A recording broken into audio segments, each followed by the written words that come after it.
Okay, so first thing first. सबैभन्दा पहिला चाहिँ हामी आफ्नो सिलेबसमा हेरौँ यो एकछिन म डिलिट गरिदिन्छु।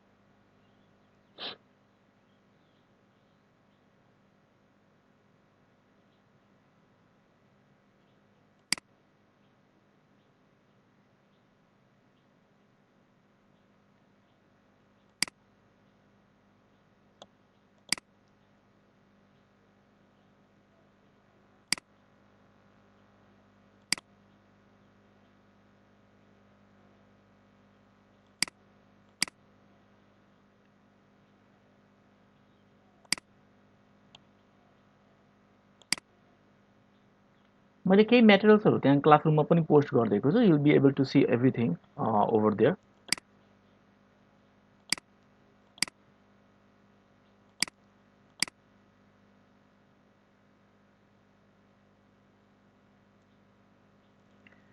अब यो रिमेनिङ पार्ट आफ्नो ठाउँमा छ। एउटा हामीले लास्ट इयरको भन्दा वा भनौँ न पहिलादेखि गरिराखेको ट्रेन्ड भन्दा अलिकति फरक के गरेका छन् भने स्टडीको सिलेबस रिडिजाइनमा at most 3 members in each group भनेका छन्। यो भयो। दोस्रो, अर्किड कलेजको सिएसआइटी 7 सेमेस्टर स्टुडेन्टले सिंगल प्रोजेक्ट एक्लै गर्छु भन्न चाहिँ पाउँदैन। ठिक छ।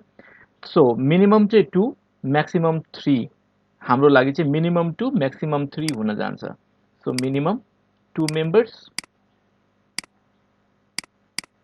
Maximum 3 members in each group. Okay,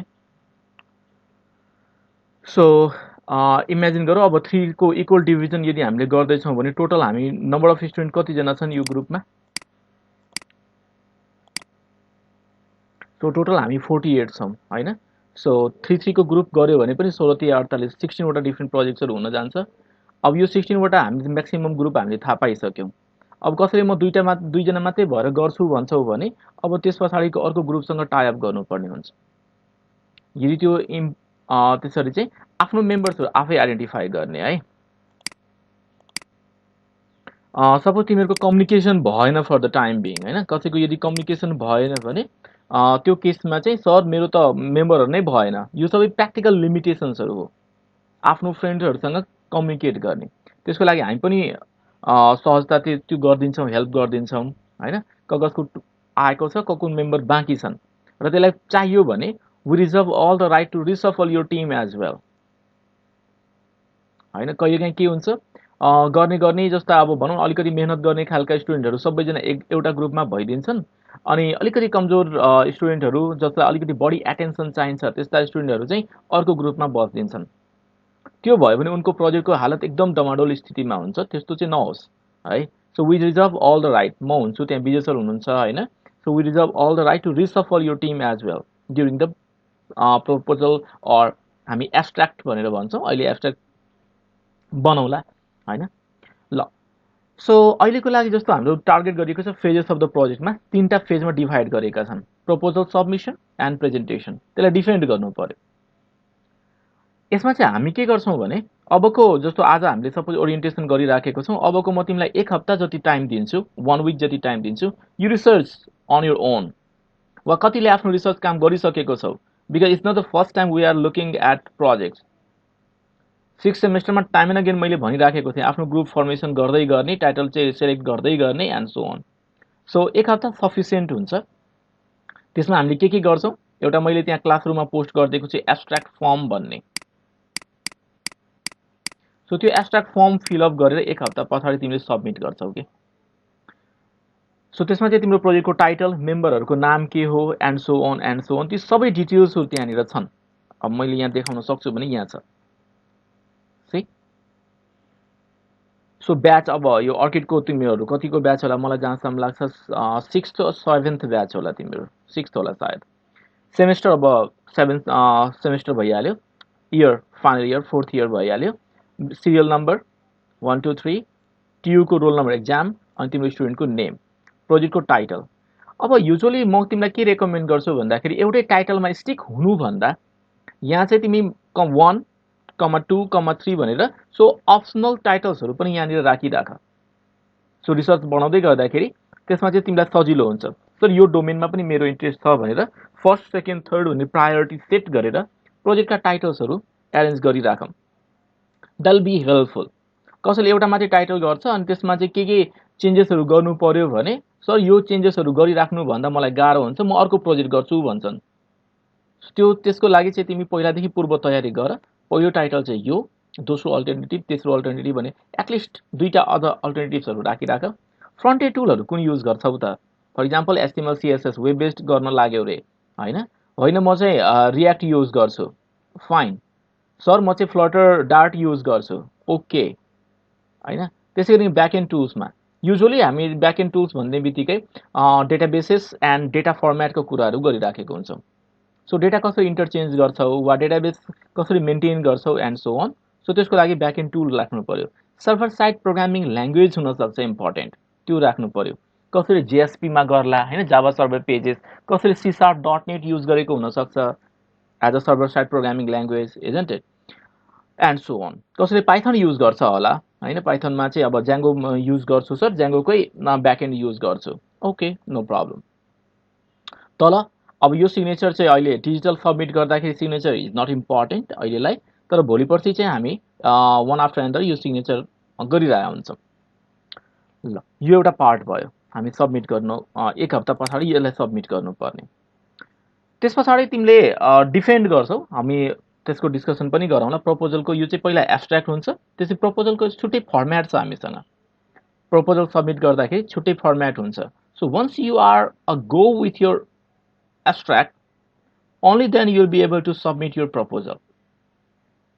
त्यसलाई चाहिँ प्रेजेन्टेसन पनि हुन्छ र त्यसको इन्डिभिजुअल मार्किङ पनि हुन्छ। मिड टर्मको कुरो गरौँ। सो मिड टर्म गर्नको लागि यहाँ 10th or 11th विक भन्छ, हामी त्यति कुर्दैनौँ। हामी चाहिँ सकेसम्म मिड टर्मलाई चाहिँ अलिक बढी प्रायोरिटी दिन्छौँ र त्यसलाई चाहिँ ट्याक्कै प्रपोजल सकेको 1 महिनामा, ठ्याक्कै 1 महिनामा चाहिँ हाम्रो टार्गेट हुन्छ मिड टर्म गर्ने। मिड टर्ममा हाम्रो एक्सपेक्टेसन कम हुन्छ होइन। सो त्यसलाई चाहिँ हामीले सपोज आज यदि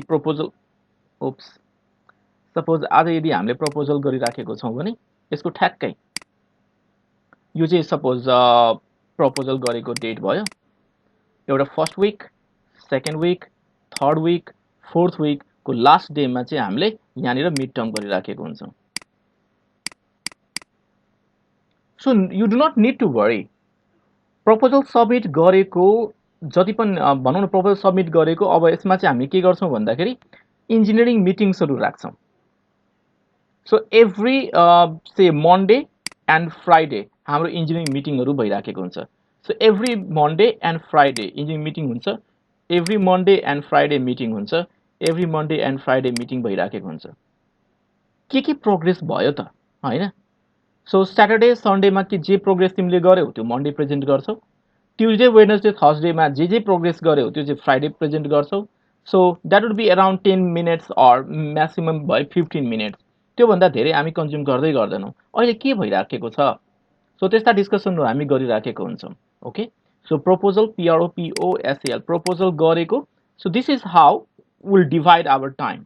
अब यो टाइम चाहिँ तिम्रो कम्फर्टेबल टाइम भनेको इभिनिङमा हुन्छ, हामी चाहिँ जेनरली सिड्युल गर्दाखेरि इभिनिङमा गरौँला, या सम्भव भयो भने तिमीहरूको जुन टाइम छ flexible time after 9 or after 11 or after 12 त्यो आधारमा चाहिँ हामी रिसिड्युल गरौँला यसलाई। त्यसको लागि चाहिँ हामी 2जना 3जना स्टेक होल्डर्सहरू यहाँनिर हुनुपर्छ। वेल, सो मिड टर्म गर्छौँ। मिड टर्मको अगेन रिपोर्ट चाहिन्छ त्यति बेलासम्म जुन तिमीले एउटा भनौँ न प्रडक्ट बनाइसकेका हुन्छ, एक लेभलको केही फिचर्सहरू भएको प्रडक्ट बनाएको छौ भने हामी त्यो प्रडक्टलाई पनि इभ्यालुएट गरौँला। एन्ड फाइनल सबमिसन भनेको मिड टर्मको ठ्याक्कै 1 महिना पछाडि हामी फाइनल सबमिसन गर्छौँ। हाम्रो टार्गेट भनेको यो हो। सो अगेन सपोज यो आज तिमीले मिड टर्म गर्यो भने 1 2 3 4 अब यसको चाहिँ 1 हप्ता पछाडि, किनभने डकुमेन्टेसन तिमीले यहाँ सबमिट गर्छौ, 1 हप्ता पछाडि हाम्रो फाइनल प्रेजेन्टेसन हुन्छ। यो फाइनल भनेको अहिलेलाई इन्टरनल हो है। So final internal presentation. मैले आफ्नो स्क्रिन सेयर गरेको छैन छ नि है ल so final internal presentation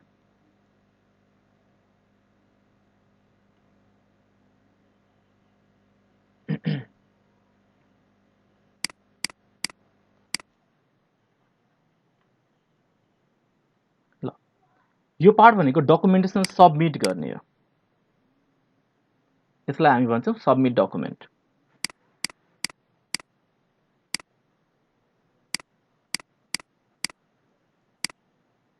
that says mid टर्मको ठ्याक्कै फर्स्ट विक भयो first week second week third week this is the fourth week र एक हप्ता तिमीलाई प्रिपरेसन गर्न टाइम दिएर हामी चाहिँ नेक्स्ट विकमा बल्ल फिफ्थ विकमा बल्ल प्रेजेन्टेसन गरिराखेको हुन्छौँ यो टाइमलाइन किन इम्पोर्टेन्ट छ भने भोलि पर्सि अब यसमा चाहिँ हामीले धेरै काम तिमीले गरेको हुँदैनौ हैन यो मिड टर्म पछाडि तिम्रो डेभलपमेन्ट एकदम अलिकति स्लो रेटमा जान्छ slow rate in the sense you will not have visible product over there overnight so यसको लागि हामी एउटा इभिनिङ मिटिङ सेट गर्दाखेरि वन्स अ विक सेट गर्छौँ maybe every Friday or every Saturday or so यसरी चाहिँ हामीले एउटा फ्राइडे गरेर एभ्री विकमा चाहिँ हामीले राख्छौँ नीड बेसिसमा you will just pin me on say you just Viber me sir मलाई चाहिँ यो प्रब्लम भयो हैन त्यसको लागि चाहिँ हामी अगाडि पछाडि पनि गर्न सक्छौँ बट रादर हामी मिड टर्म पछाडि आफ्नो इन्जिनियरिङ मिटिङ्सहरू चाहिँ वन्स अ विक रिसेट गर्छौँ वन्स अ विक गर्दाखेरि पनि सबै ग्रुप सपोज हामीसँग 16वटा ग्रुप छ भने एकै दिनमा हामीले 16वटा ग्रुपको लागि 10 टाइम्स मिन्स 160 मिनट्स भयो सो यसो हेर्दै जाँदाखेरि त्यसलाई डिभाइड गर्ने हो भने 6 3 18 अराउन्ड 3 आवर्स अर सो हामीलाई लाग्न सक्छ इट्स फाइन आफ्नो प्रोजेक्टको आफ्नो काम सकिसके पछाडि हामी नेक्स्ट ग्रुपलाई टाइम एलोकेट गर्छौँ नेक्स्ट मेम्बरहरूको डिस्कसन हुन्छ कतिजनाको 2 मिनटमा पनि सकिएला 3 मिनटमा सकिन्छ म्याक्सिमम भयो 10 मिनट लाग्ला हैन किन त्यहाँ हामी डिस्कसन मात्रै गरिराखेको हुन्छौँ तिम्रो कोडलाई सच्याउने काम चाहिँ म गर्दिनँ के है रिपोर्टिङको कामहरुमा काम गर्दै जाँदाखेरि सर मेरो युज केस मिलेन मेरो डेटाबेस मिलेन वा मेरो एक्टिभिटी डायग्राम मिलेन त्यो चाहिँ म हेल्प गर्न सक्छु तर कोडमा don't expect anything from me having said all this यहाँसम्म कसैलाई केही सोध्नु पर्छ भने भन because this is our commitment यो मैले भने र तिम्रो चाहिँ यतिखेर तिम्रो अग्रिमेन्टहरु मैले लिइराखेको छु दिस इज आवर कमिटमेन्ट छ कसैलाई केही सोध्नु पर्ने कन्सेप्ट के हो भने अर्लियर वी स्टार्ट हैन त्यो चाहिँ हाम्रो लागि सफिसिएन्ट टाइम हुन्छ त्यो आफ्नो प्रोजेक्टलाई पलिश गर्नको लागि तर तिमीले ढिला स्टार्ट गर्यौ भने तिमीसँग हतार हतार आफ्नो इम्प्लिमेन्टेसन गर्नै धेरै टाइम लाग्छ के है सो त्यही भएर चाहिँ अर्ली स्टार्ट गर्ने खोजेको हामीले तल जाउँ प्रोभिजन अफ सुपरभिजन अब यो चाहिँ तिम्रो लागि यो कलेज म्यानेजमेन्टको लागि हो खास भन्ने हो भने है सो यसमा चाहिँ तिमीले केही गर्न सक्दैनौ अहिलेको लागि तत्कालको लागि but if you have anything to do it's all यसको लागि यो प्रोभिजन अफ सुपरभिजन जे जति छ हैन कन्सर्न व्यक्ति भनेकै धीरज सर त्यहाँ शिखा म्याम हुनुहुन्छ अनि त्यसै गरिकन हाम्रो एचओडी विजय सर हुनुहुन्छ सो यो रेस्पेक्टमा हामी तीनजनासँग तिमीले यसको बारेमा डिस्कसन गर्न सक्छौ हैन त्यसमा चाहिँ तिमीले इनपुट्सहरु लिन सक्छौ तीनैजनाबाट र त्यसलाई हामी लग बुक मेन्टेन गर्छौं दैट्स भेरी इम्पोर्टेन्ट हामी त्यसलाई लग बुक मेन्टेन गर्छौं कि मैले चाहिँ फलानुसँग यो इनपुट लिएको थिएँ यसको आधारमा चाहिँ मैले अगाडि प्रोग्रेस गरिराखेको छु यसरी एन्ड सो अन अब यो मार्क्स डिस्ट्रिब्युसनको कुराहरु छन् सो 10 मार्क्स भन्ने बित्तिकै तिमीले गेस गरिसक्यौ होला है सो यसमा पनि अब डिस्ट्रिब्युसन चाहिँ कस्तो छ भने 2 marks head or program coordinator त्यो भनेको हाम्रो अहिलेलाई विजय सर हुनुहुन्छ 6 मार्क्स योर सुपरभाइजर ठीक छ अनि 2 मार्क्स फर इन्टरनल एक्जामिनर हाम्रो अहिलेलाई चाहिँ शिखा म्याम हुनुहुन्छ है 6 मार्क्स भने सुपरभाइजरको लागि चाहिँ म हुन्छु मिड टर्मको कुरो गरौँ अगेन 3 मार्क्स को डिस्ट्रिब्युसन भयो 14 मार्क्स एन्ड 3 मार्क्स को इन्टरनल एक्जामिनर है 70 मार्क्स यो चाहिँ फाइनल डिफेन्सको लागि हुन्छ हैन फाइनल डिफेन्समा चाहिँ 70% वेटेज दिइएको छ अब यहाँ फाइनल डिफेन्समा हेर्छौ भने तिम्रो product as well as report सबैलाई इभ्यालुएट गरिन्छ सँगसँगै तिम्रो फाइनल डेमोन्स्ट्रेसन कस्तो भयो त हैन त्यसलाई पनि इभ्यालुएट गरिन्छ so 5 marks for your program coordinator 40 marks as your supervisor, 5 marks internal examiner, and 20 marks as your external examiner. This will be appointed by TU. हामीलाई पहिला पनि थाहा छ, this will be appointed by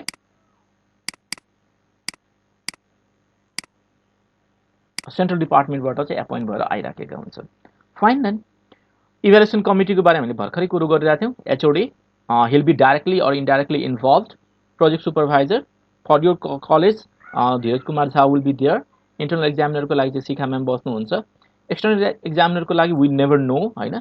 so टियुबाट जोसुकैलाई भनौँ न जो capacity hold गर्नुहुन्छ त्यहाँ उहाँलाई पठाउन सकिन्छ. एलोकेसनको कुरा हामीले गरिसक्यौँ. र तिम्रो भनौँ न भोलि पर्सि तिमीलाई के बारेमा इभ्यालुएट गरिन्छ, केमा ध्यान दिनुपर्ने चिजहरू हो भने this is on the basis of what you are evaluated. So उहाँहरुसँग यस्तो टाइपको एउटा शीट हुन्छ हैन. सो यस्तो टाइपको एउटा शीट हुन्छ र एभ्री स्टुडेन्टको करस्पोन्डिङ एभ्री ग्रुपको भनौँ न अहिले यदि एउटा ग्रुप हो भने एभ्री ग्रुपको करस्पोन्डिङ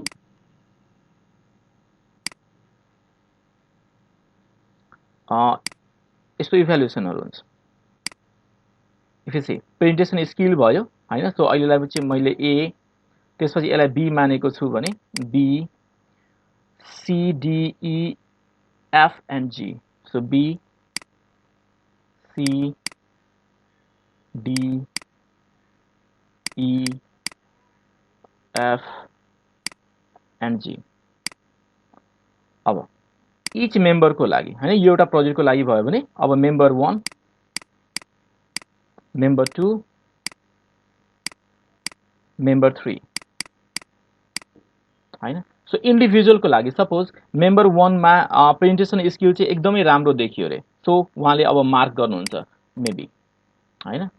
त्यसपछि मेम्बर 2 को प्रेजेन्टेसन स्किल विक देखिएको छ, सो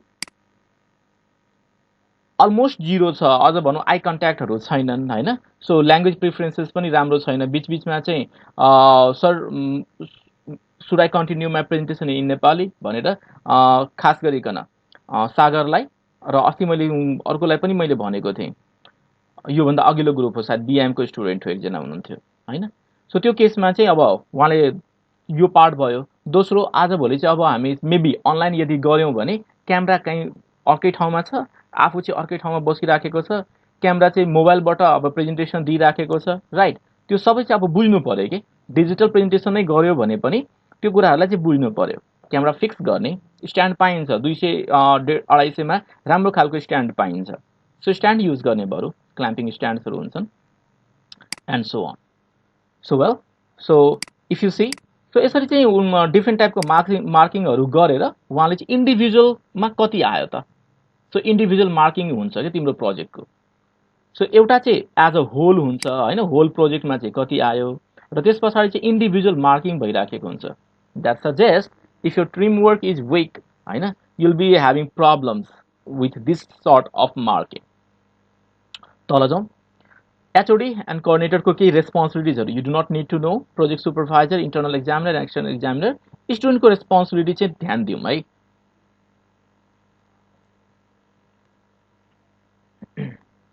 सिधै भन्छन् the role and responsibility of a student include development of the project. When I say development of the project, don't just consider source code writing. From the analysis to modeling to design to every part, हामी त्यसलाई भन्छौं development of the project. So project report preparation हैन, अहिलेको लागि चाहिँ हामी word नै use prefer गर्छौं. भोलि पर्सि तिमी भनौं न कसैले चाहिँ के गर्छ भने सर म त लिनक्स चलाउँछु, मेरोमा चाहिँ ओपन अफिस थियो, त्यो ओपन अफिसमा यो फिचर छँदै छैन. Your problem. ओके. सो हामीसँग जुन स्ट्यान्डर्ड फर्म्याट छ त्यो फर्म्याटलाई फलो गर्नको लागि कुन टुल युज गर्छौ, कसरी चाहिँ स्ट्यान्डर्ड फर्म्याटमा आउँछ.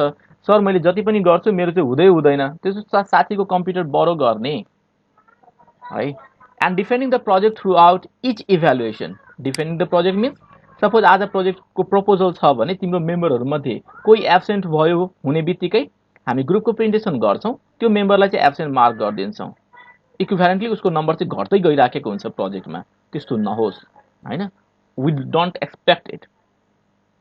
Well then, despite a project work being group work, each student should have equal role.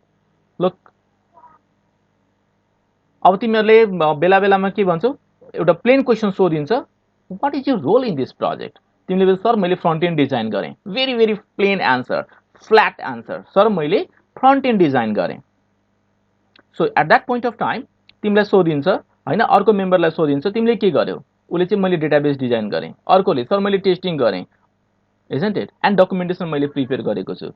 Even though you have done so, जसले टेस्टिङ एन्ड डकुमेन्टेसन प्रिपेयर गरिराखेको छ उसलाई पनि फ्रन्ट एन्डको टुल्स एन्ड टेक्नोलोजिसको बारेमा थाहा हुनुपर्ने।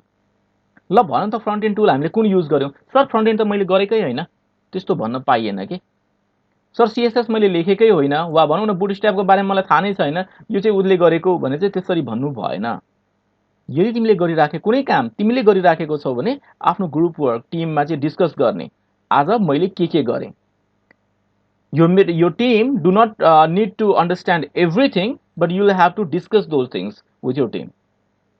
यो प्रोसेसलाई तिमीले इनिसिएट गर्छौ। एउटा चाहिँ मेरो अन्डरमा हुन्छ, म त्यहाँ प्रेजेन्ट हुन्छु र हामी मिटिङ गरिराखेको डिस्कसन गरिराखेको हुन्छौ होइन।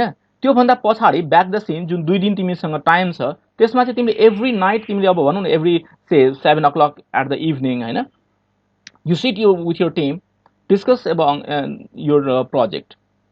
कतिपय चिजहरूमा जहाँ तिम्रो बाधा अडचन भइराखेको हुन्छ, मेबी सिमिलर टाइपको प्रब्लम तिम्रो अर्को प्रोजेक्टको ग्रुप मेम्बर्सहरूसँग भइराखेको हुन्छ, and they have got a solution, so you discuss in the classroom as well.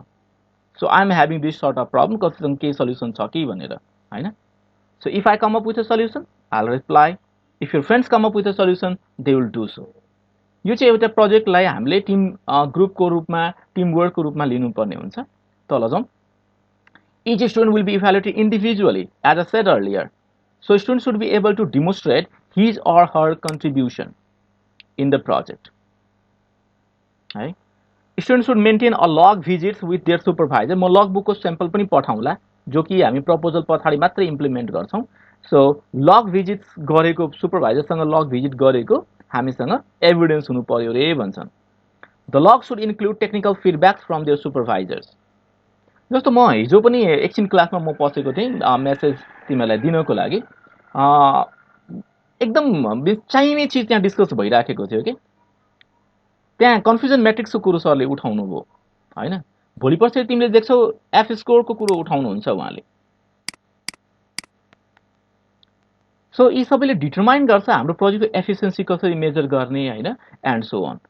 So त्यो टेक्निकल पार्टमा अब केही डिटेल्सहरू तिमीलाई चाहियो, जस्तो सरले केही कुरो गर्दै हुनुहुन्थ्यो अघि टेस्ट डेटा र ट्रेनिङ सेटअप डेटामा होइन। So if your project is some machine learning based project हो भने त्यसको लागि पनि तिमीले कसरी काम गरिराखेको छौ। सो हामी सुपरभाइजरहरू मध्ये मात्रै नभएर तिम्रो जुन एकाडेमिक इन्भल्भ हुनुहुन्छ होइन, एआई पढिराखेको छौ तिमीहरू, सो इन्भल्भ हुनुहुन्छ, even he is a good resource to you people, you can talk to him as well, र त्यसलाई पनि आफ्नो लग बुकमा मेन्टेन गर्ने। I have got this sort of feedback from him भनेर हैन। सिमिलरली कसैको मामा कसैको काका कुनै सफ्टवेयर इन्डस्ट्रीमा लास्ट 10 years देखि प्र्याक्टिस गर्दै हुन्छ, you take feedback from them as well, we don't have any issues until unless the project is guided to a particular direction हैन, हाम्रो जुन अब्जेक्टिभ्सहरू मिट भइराखेको छ कि छैन। So with that tool and technologies will be able to achieve our goal or not. जबसम्म त्यो इम्प्लिमेन्ट गर्छौ तबसम्म कोसँग फिडब्याक तिमीले लिएको छौ इट्स नट अ प्रब्लम, हामी गाइड गर्न बसिराखेको हुन्छ। Well having said all these things, यहाँसम्म कसैलाई केही भन्नु छ भने भन, we are mid way.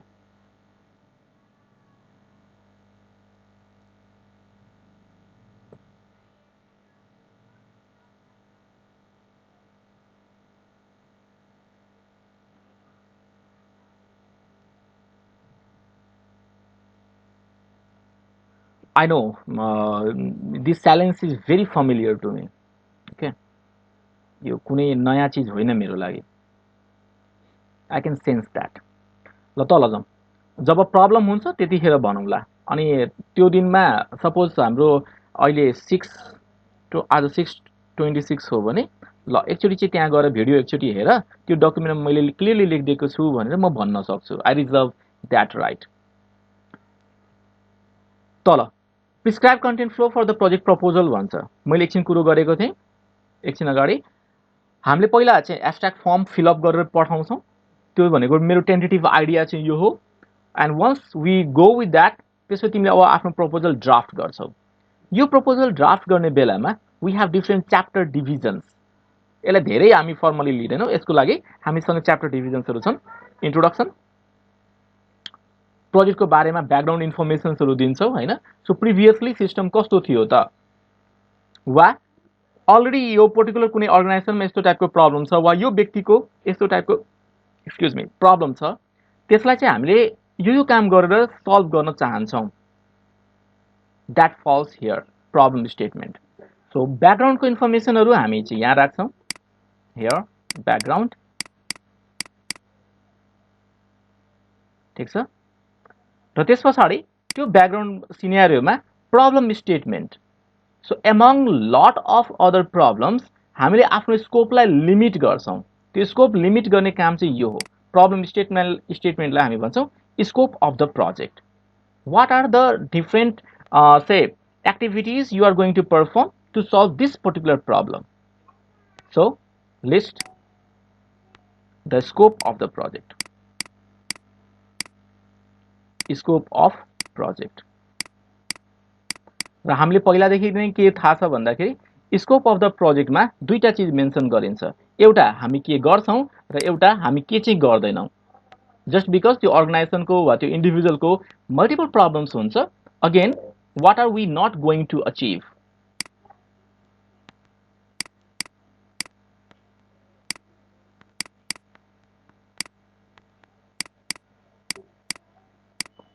So amongst several use cases हाम्रो लागि चाहिँ यो काम चाहिँ हामी गर्छौं, त्यसमध्ये यो काम चाहिँ हामी डेफिनेटली गर्दैनौं भनेर त्यो लिस्ट आउट गर्नु पर्यो।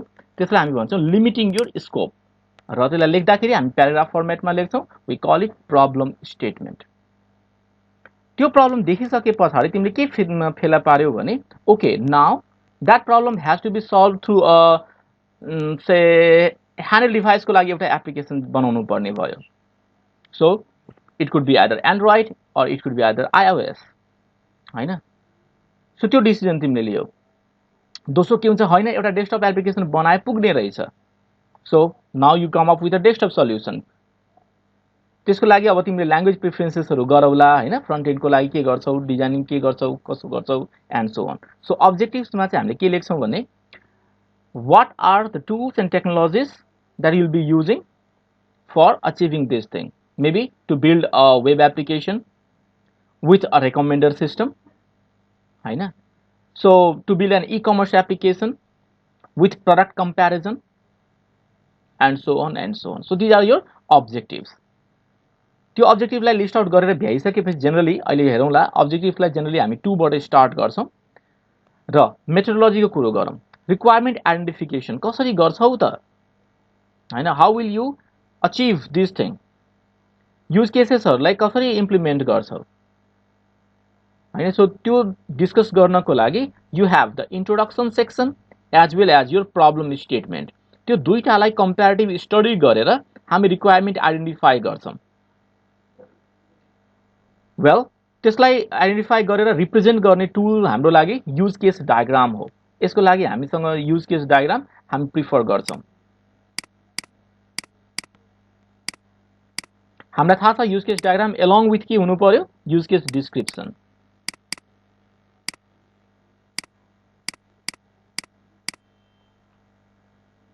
Study of the existing system, literature review. अब यो लिटरेचर रिभ्यूको लागि मलाई जहाँसम्म लाग्छ अर्को एउटा सेसन पनि लिनु पर्ला, किनभने तिमीहरूले लिटरेचर रिभ्यू अहिलेसम्म पनि गर्न जानेको छैनौ। आजभन्दा अगाडि यस्तो टाइपको प्रोजेक्ट्सहरू जुन टाइटलमा तिमीले काम गर्न खोजिराखेको छौ, what are other research papers published over the web maybe हैन, कुनै युनिभर्सिटीको डकुमेन्ट हुन सक्छ, व्हाइट पेपर्सहरू हुन सक्छ, isn't it? So you might not be the first one on that particular topic. So आजभन्दा अगाडि कसले के गरेको छ त्यो सबैलाई तिमीले कम्प्यारेटिभ स्टडी गर्छौ। मैले हाम्रो सीएसआईटी 7th अर्किड कलेजका स्टुडेन्ट्सहरूले चाहिँ मिनिमममा 5 वटा लिटरेचर रिभ्यू गर्छन्, मिनिमम 5।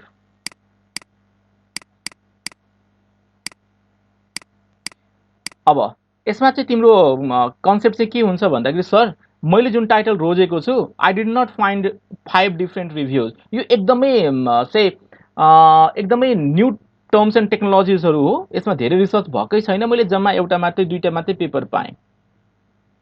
ठिक छ। So if that is the case, you have not exercise yourself, त्यो यदि हो भनेपछि आफ्नो चिज आफै मेन्टेन गर्ने त्यहाँनिर है। सो लिटरेचर रिभ्यूको कुरो गर्दैछौँ, मिनिमम 5। यो अहिले हामी 2021मा छौँ भने 5 वर्षभन्दा अगाडि, अझ त म त के भन्छु 3 वर्ष भनौँ र अहिलेलाई चाहिँ 5 इयर्सको कुरो गरौँ। Do not make any study or research before 2015 है। So later than 2015 2015 and onwards भन्छौँ हामी। सो लिटरेचर रिभ्यू गर्दाखेरि त्यो कुराको ध्यान राख्नुपर्ने हुन्छ। ह्याभिङ सेड द्याट, रिक्वायरमेन्ट एनालाइसिसको कुरो गरौँ। यहाँ आइडेन्टिफिकेसनको भइराखेको थियो, त्यसमध्ये रिक्वायरमेन्ट एनालाइसिस गर्ने बेलामा अब तिमीले सबै फिजिबिलिटी एनालाइसिसदेखि लिएर होइन सबै काम यहाँनिर गरिरहेको हुन्छ यो सेक्सनमा। So since the chapter is called methodology, त्यहाँ चाहिँ च्याप्टरलाई हामी डिकम्पोज गरिराखेको हुन्छौँ है। सो रिक्वायरमेन्ट आइडेन्टिफिकेसन, त्यहाँभित्र चाहिँ अर्को सिस्टम स्टडी। सो जसरी यहाँ डिकम्पोजिसन भइराखेको छ, हेडिङ यही राख्ने, एक्ज्याक्टली द सेम। यसको अन्डरमा के चाहिन्छ भन्ने कुरा मैले यहाँ लेखिराखेको छु। अब फिजिबिलिटी स्टडी गरिराखेको छ भने there you could use a CPM होइन। रिक्वायरमेन्ट एनालाइसिस गर्दाखेरि you could use a WBS। So मेरो लागि चाहिँ टास्कहरू यिनीहरू हुनसक्छ र त्यो टास्क चाहिँ मैले यसरी डिकम्पोज गर्छु, यसरी चाहिँ मेम्बरहरूलाई एलोकेट गर्छु, and this might be the tentative solution over there. तिमीलाई के थाहा बुझ्नु पर्यो भन्दाखेरि हामीसँग म्याक्सिमम अफ 2 मन्थ्स प्रोजेक्टलाई कम्प्लिट गर्नको लागि। सो बाई देन हाम्रो लागि सिड्युल फिजिबिलिटी छ कि छैन, मिनिमममा त्यो टेस्ट गर्नु पर्यो। दोस्रो टेक्निकल फिजिबिलिटी टेस्ट गर्नु पर्यो।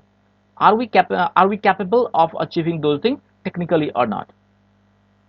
कस्टको कुरो अहिलेलाई हामी गर्दैनौँ, just because it's not a commercial project, हामी एकाडेमिक प्रोजेक्टमा छौँ। सो कस्ट फिजिबिलिटी एनालाइसिस नगरे पनि हुन्छ। अहिलेलाई चाहिँ हामी tentative schedule along with technological, त्यो दुईटा फिजिबिलिटी एनालाइसिस चाहिँ गर्छौँ। अपरेसनलको कुरो हामीले गरिराखेको थियौँ एकछिन अगाडि।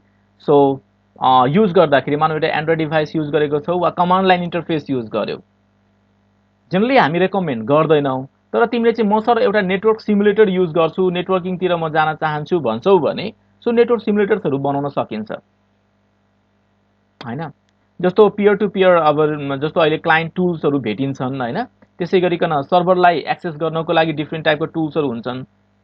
You have VPN over the network है। सो नेटवर्क एनालाइसिस, नेटवर्क टुलहरूको लागि, इभन राउटरलाई लोड डिस्प्याच गर्नको लागि वा लोड कति गइराखेको छ त्यो इभ्यालुएट गर्नको लागि तिमी सर्टेन टुल्सहरू बनाउन सक्छौ है। सो त्यसको लागि सबैभन्दा धेरै युज हुने भनेको कमान्ड लाइन टुल्सहरू नै हुन्, but I don't recommend it. हामी चाहिँ सर्टेन भिजुअल प्रोग्रामिङ युज गर्यो भने त्यो राम्रो मानिन्छ। यो TU को लास्ट इयर्सहरूको कुरो गर्दैछु म, फ्रम माई एक्सपिरियन्स है। But even though they are very highly graded projects, command line इन्टरफेसेसबाटै तिमीले सर म डेटाबेसलाई अप्टिमाइज गर्नको लागि एउटा टुल बनाइराखेको छु, फाइन होइन। सो वेबमा रिसर्च गर्नको लागि वेब सिमेन्टिक्सहरूको कन्सेप्ट युज गर्दैछु, त्यसको लागि चाहिँ मसँग सर्टेन युटिलिटी प्रोग्राम बनाउँछु म, ओके। सो वेब सिमेन्टिक्सको कामहरू गर्न सक्छौ तिमीले। एन्ड सिड्युललाई रिप्रेजेन्ट गर्नलाई हामी ग्यान्ट चार्ट युज गर्छौँ। This is important from both part. अस्ति हामीले कुरो गरिराखेको थियो SPM मा पनि हामीलाई प्रोजेक्ट एउटा गर्नुपर्ने हुन्छ, त्यसको लागि यसैलाई कन्सिडर गरौँला है। कसरी युज केस लेखिराखेको छौ, ग्यान्ट चार्ट कसरी प्रिपेयर गर्यौ होइन, फिजिबिलिटी एनालाइसिस गर्ने क्रममा चाहिँ तिमीले कामहरू कसरी गरिराखेको छौ, हाई लेभलको डिजाइनको कुरो गरौँ। यहाँसम्म छ कसैलाई केही सोध्नु पर्ने मेथोडोलोजीसम्म चाहिँ। अब रिक्वायरमेन्ट कलेक्ट गर्नलाई there are so many different ways. एउटा तरिका के छ भने सर म मसिन लर्निङको काम गर्दैछु, त्यसमा धेरै डेटा चाहिन्छ, डेटा प्रिपेयर गर्नलाई मसँग 1 महिना 2 महिना टाइम चाहिन्छ, वी डोन्ट ह्याभ इट। त्यो केसमा चाहिँ तिमीले क्यागल डेटा युज गर्न सक्छौ or any other sources of data available छ। IMDb को रेटिङको डेटाहरू होलान् या कहीँबाट तिमीले डेटा सोर्स लिएको छौ भने यहाँ आफ्नो रिपोर्टमा भन्न सक्नु पर्यो सर रिक्वायरमेन्ट आइडेन्टिफिकेसनको लागि चाहिँ हामीले यो रिक्वायरमेन्ट आइडेन्टिफाई गर्यौँ, जसमा हामी प्राइमरी सोर्स अफ डेटा चाहिँ यो हो, सेकेन्डरी सोर्स अफ डेटा चाहिँ यस्तो यस्तो हुन्छ। त्यो डेटा लिइसके पछाडि हामी डेटालाई सर्टेन क्लिनिङको कामहरू गर्छौं। त्यो क्लिनिङ गरेर भ्याइसके पछाडि त्यो डेटालाई मानौ कुनै नल भ्यालुजहरू छ अरे, सो त्यो नल भ्यालुजहरूलाई कसरी हामीले रिप्रेजेन्ट गर्ने वा कसरी डिल गर्ने त्यो रिप्रेजेन्ट गर्न सक्नु पर्यो है। सो हिजो पनि सरले भन्दै हुनुहुन्थ्यो, सपोज हामीसँग सर्टेन डेटाहरू छन् भने त्यो डेटालाई 70% or 80% अफ डेटा हामी ट्रेनिङ मोडलको लागि युज गर्छौं र त्यही सेटबाट चाहिँ हामीले 10% or 15% अफ डेटालाई इभ्यालुएट गर्नको लागि, सिस्टमको पर्फर्मेन्स इभ्यालुएट गर्नको लागि वा एफिसिएन्सी इभ्यालुएट गर्नको लागि टेस्ट डेटाको रूपमा युज गर्छौं। Okay, you are feasible, it's feasible, you can do that as well है। यसको लागि मलाई प्रब्लम छैन। होइन तिमीले आफै डेटा इन्ट्रीहरू गरिराखेको हुन्छौ भने it's all up to you. तल हाई लेभलको डिजाइनको कुरो गर्दैछौँ। सो हाई लेभल डिजाइन गर्दाखेरि चाहिँ जेनरली हामी सिस्टमको फ्लो चार्टहरू अर एक्टिभिटी एन्ड सिक्वेन्स डायग्राम्सहरू यहाँनिर हामी ड्र गर्न सक्छौँ। सिन्स युज केसेसहरू भइसकेको हुन्छ हामीसँग, बाई देन त्यो सर्टेन कुनै एउटा भनौँ न कुनै एउटा पर्टिकुलर युज केस छ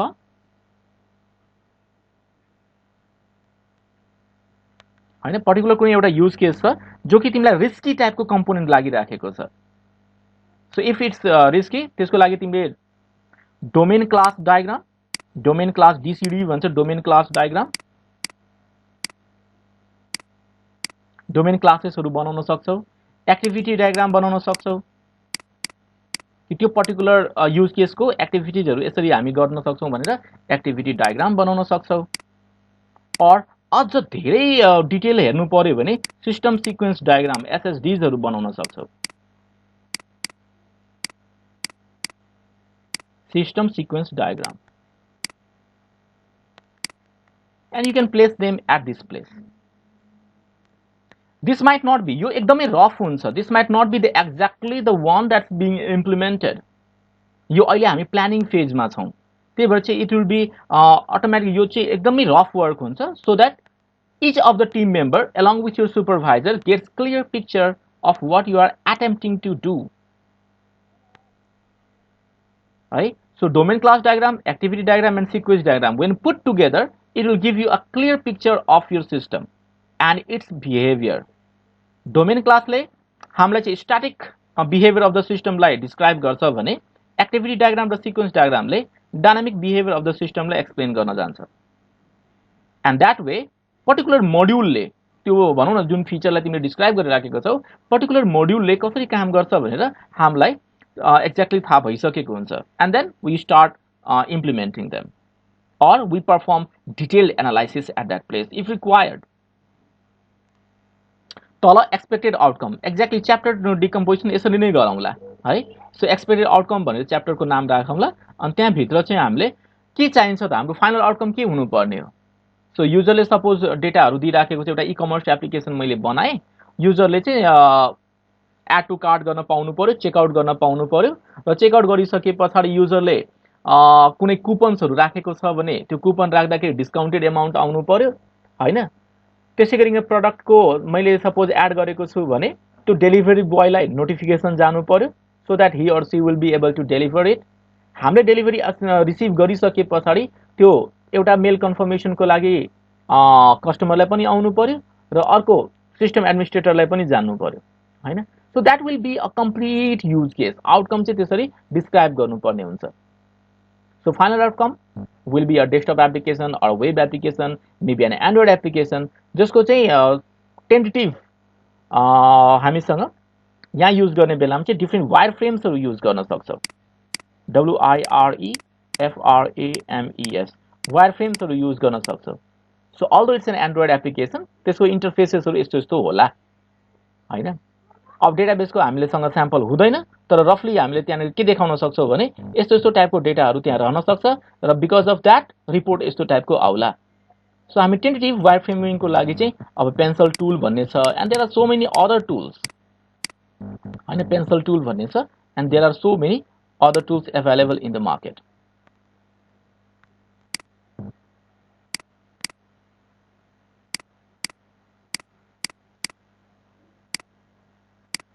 You use it, right? Through wireframes, you can represent the expected outcome of your project. References generally चाहिँ हामी IEEE फर्मेट युज गर्छौँ। यसको लागि म जब चाहिन्छ त्यति बेला म फेरि भनिदिन्छु, IEEE फर्मेट अफ रिफरेन्सिङ यो युज गरौँला। ओके, अब यहाँसम्म कसैलाई छ केही सोध्नु पर्ने? I have last 15 minutes with me.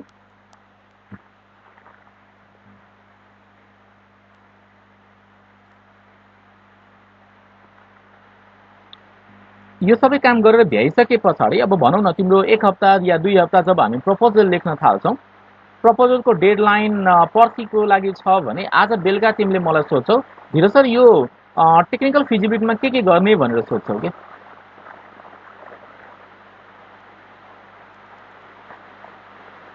हामीले टेक्निकल फिजिबिलिटीमा के लेख्ने? अनि त्यति बेला म भन्दिन्छु ब्ल्याङ्क छोड्देऊ। सो क्वेसनको आन्सर तिमीसँग हुनुपर्छ टेक्निकल फिजिबिलिटीमा के गर्नुपर्छ भनेर। तल अब यो प्रोजेक्टको रिपोर्टको कुरो यहाँ भइराखेको छ। So prescribe content flow for the project report, यो फाइनल रिपोर्टको कुरो गर्दैछौँ है हामी। सो एउटा चाहिँ प्रपोजल हुन्छ, हामी यहाँ मिड टर्मको कुरो गरेनौँ। मिड टर्म र फाइनल रिपोर्ट तिम्रो एक्ज्याक्टली सिमिलर टेन्टेटिभ कन्टेन्ट हुन्छ। मिड टर्ममा थोरै कम होला होइन, फाइनलमा त्यही च्याप्टर डिभिजनभित्र डिटेल्ड कन्टेन्ट्सहरू हुन्छन्। That the only difference. So mid टर्ममा पनि त्यहाँनिर हामी कभर पेज र टाइटल पेज राख्छौँ, त्यो म अहिले क्लासरुममा पोस्ट गर्दैकै छु। सर्टिफिकेट पेजेसहरू त्यहाँनिर छ है, क्लासरुममा पोस्ट गरेको छ। Acknowledgement page, abstract page, table of contents and blah blah blah. Main रिपोर्टलाई अहिले डिस्कस गरौँला। रिफरेन्सेस सेक्सन, बिब्लियोग्राफी। रिफरेन्सेस र बिब्लियोग्राफीमा डिफरेन्स के छ भन्दाखेरि यहाँ ध्यान देऊ, जुन तिमीले रिपोर्टमा युज गरेको छौ नि, सो हामी भन्छौँ the documents or the contents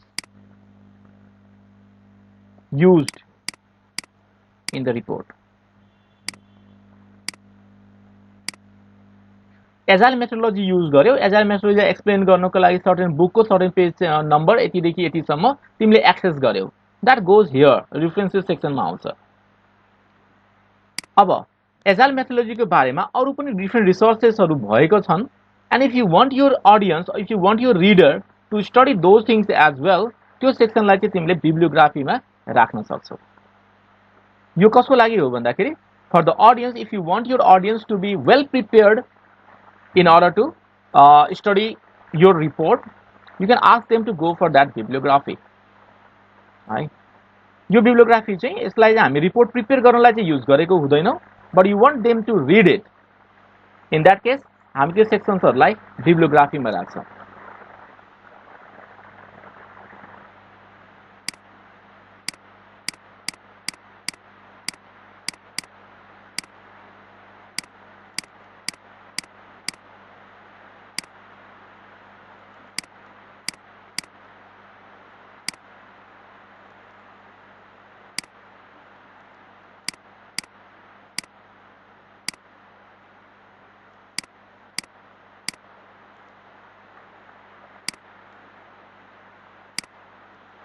You want your audience to study it to fully understand your report, त्यसको लागि त्यो चिजहरूलाई चाहिँ हामी बिब्लियोग्राफीमा राखिराखेको हुन्छ। एपेन्डिक्समा screenshot, snippet of major source code components भन्छन्।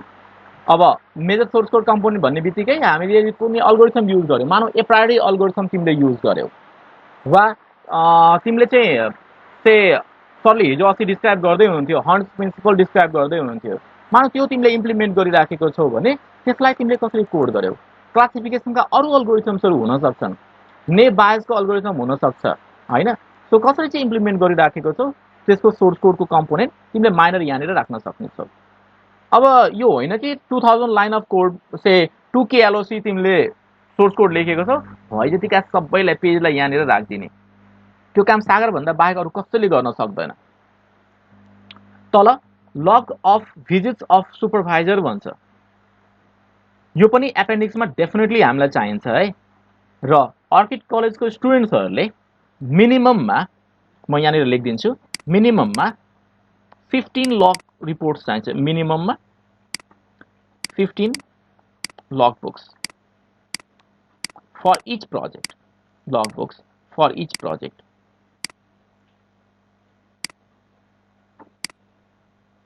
अब यो कसरी सम्भव छ माथि हेर, यहाँ सो प्रपोजल पछाडि हामीले 1 2 3 4 5 6 7 8 आठवटा हामीले मिड टर्मसम्म भ्याइसकेका हुन्छौँ हैन 9 10 11 12 12वटा हामीले यतिसँग यो त कम्पलसरी भयो in between from my take it from my experience in between you'll always come up with say problems so minimum 15 वटा त डेफिनेटली 12 वटा यही पुगिसक्यो सो मिनिमम 15 वटा त डेफिनेटली हुन्छ ओके सो फर इक्जाम्पल यति सबैको लागि चाहिँ धीरज सर डेफिनेटली बस्नुहुन्छ त्यहाँ त्यो बीचमा चाहिँ तिमीलाई अरू कसैसँग केही टेक्निकल पार्टहरू डिस्कस गर्नुपर्ने छ you mention it in your log book okay well having said that so यो चाहिँ मैले त्यसरी इभ्यालुएट गर्छु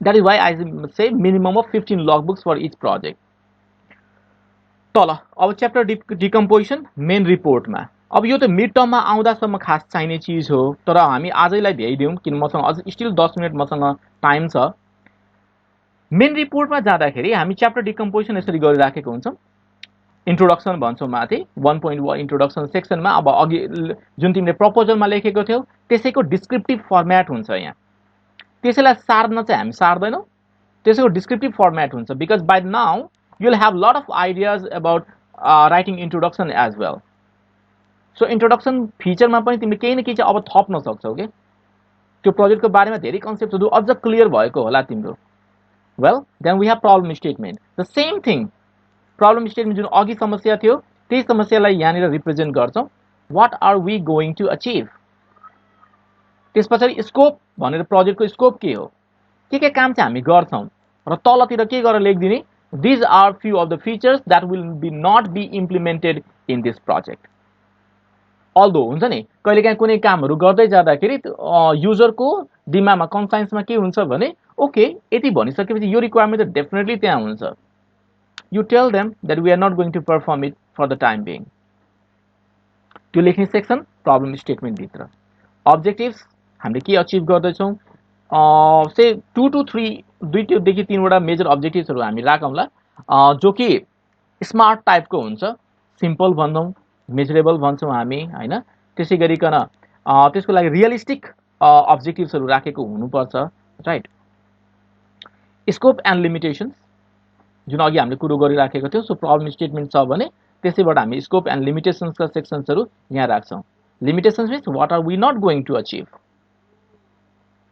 है सो यहाँ प्रब्लम स्टेटमेन्ट लेख्ने बेलामा हामी प्याराग्राफ फर्मेटमा लेखिराखेको हुन्छौँ यहाँ स्कोप एन्ड लिमिटेसनलाई दुईटा ब्रेकडाउन गरेर बुलेट फर्मेटमा तिमी त्यहाँबाट मेन हाइलाइट गर्ने चिज यहाँ सार्न सक्छौ तल जाउँ डेभलपमेन्ट मेथोडोलोजी अघिकै कुरो हो यो कुन चाहिँ सफ्टवेयर प्रोसेस मेथड्स तिमीले युज गरिराखेको छौ हैन र त्यसै गरिकन त्यो सफ्टवेयर प्रोसेसमा रिक्वायरमेन्ट एलिसाइटेसन गर्नको लागि तिमीले कुन मोडल प्रिफर गरिराखेको छौ so if you have been using unified process हामी त्यही अनुसारको काम गरौँला स्पाइरल मोडल युज गरिराखेको छौ त्यही अनुसारको काम गरिन्छ and so on so development मेथोडोलोजीको कुरो यहाँ गर्छौ तिमीले त्यसै गरिकन डेटा प्रिपरेसनको कामहरू तिमीले कसरी गर्छौ त यो सेक्सन हामी राख्ने चिज यहाँनिर हो तल च्याप्टर 2 मा ब्याकग्राउन्ड स्टडी आफ्नो जुन टाइटल तिमीले सबमिट गरिराखेको छौ त्यो टाइटलमा पहिला के रिसर्चेसहरू भएको थियो त्यसलाई हामी लिटरेचर रिभ्यू भन्छौँ जेनरल प्रिन्सिपल्सहरू जस्तो हन्ट अल्गोरिथमकै कुरो गर्छौ भने हिजोको जस्ट मैले ऱ्यान्डम एक्जाम्पल लिएको हो सो त्यो अल्गोरिथम यहाँनिर लेख्नु पर्यो त्यसका नोटेसन्सहरू सरले भन्दै हुनुहुन्थ्यो त्यसमा सर्टेन नोटेसन्सहरू छ त्यो नोटेसनलाई तिमीले कसरी मानिराखेको छौ त जस्तो एक्साइटिङ त्यहाँनिर फङ्सन हुन्छ एक्साइटिङ फङ्सन्सहरू भइराखेका हुन्छन् हैन कसरी चाहिँ हामीले युज गर्छौँ जेनरल कन्सेप्ट एन्ड टर्मिनोलोजिज तिमीले जीए इम्प्लिमेन्ट गरिराखेको छौ जेनेरिक अल्गोरिथम हैन सो इन द्याट केस त्यसमा चाहिँ अब वेट भनेको के हो नोड भनेको के हो कसरी चाहिँ हामीले ब्याक प्रोपागेसन गरिराखेको हुन्छौँ एन्ड सो अन सो त्यो पर्टिकुलर जुन कन्सेप्ट्सहरू हो त्यसको बारेमा डिस्क्रिप्सन लेख्ने सेक्सन चाहिँ यहाँ छ अलङ विथ लिटरेचर रिभ्यू त्योभन्दा पछाडि चाहिँ हामीले कुन कुन रिसर्च पेपरबाट कति पेज नम्बरदेखि कति पेज नम्बरसम्म हामीलाई चाहिने चिजहरू केही भेटेका छन् भने त्यो राख्ने सेक्सन यहाँ छ लिटरेचर रिभ्यूमा लिटरेचर रिभ्यूमा हामी दुईटा काम गर्छौँ एउटा चाहिँ साइटेसन भन्छन् सो रिफरेन्सेसहरूलाई साइटेसन पनि गर्नु पर्यो references have to be cited यहाँ यदि केही गरिराखेको छौ भने भनौँ न केही तिमीले प्याराग्राफ सबै लेख्यौ रे कहाँबाट लेख्यौ त त्यो चिज तिम्रो रेफरेन्सेस सेक्सनमा गएर हुनुपर्छ। यो साइटेसन गर्ने काम भनेको पनि IEEE फर्मेटकै हुनुपर्छ। त्यही भएर हामीले के भन्छौँ, both references and citation have to be in IEEE format. I have lost 8 minutes with me. System अब यहाँसम्म केही छ भने भन प्लिज।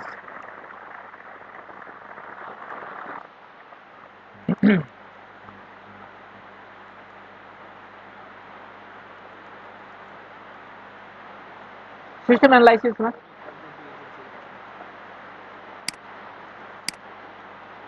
के भन्यो सुयोग?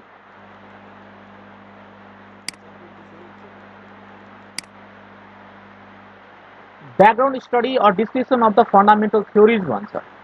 तिमी त्यहाँ क्लासरुममा एकचोटि जाऊ, त्यहाँ एउटा हामीले कन्टेन्ट सेयर गरेको छौँ, त्यहाँ के प्रडक्ट रेकमेन्डेसन भन्ने छ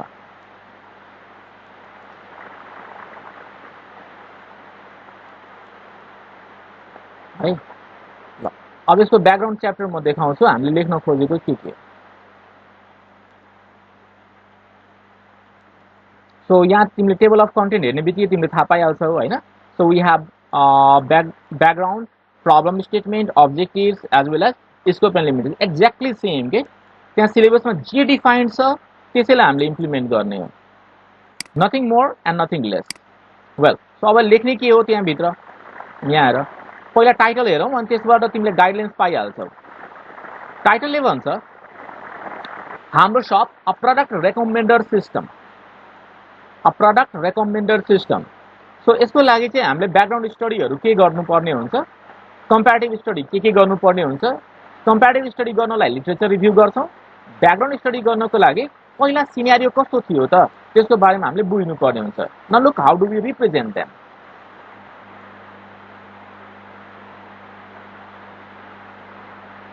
यता पानी पर्न थाल्यो, बत्ती जुनसुकै बेला जान सक्छ है। ल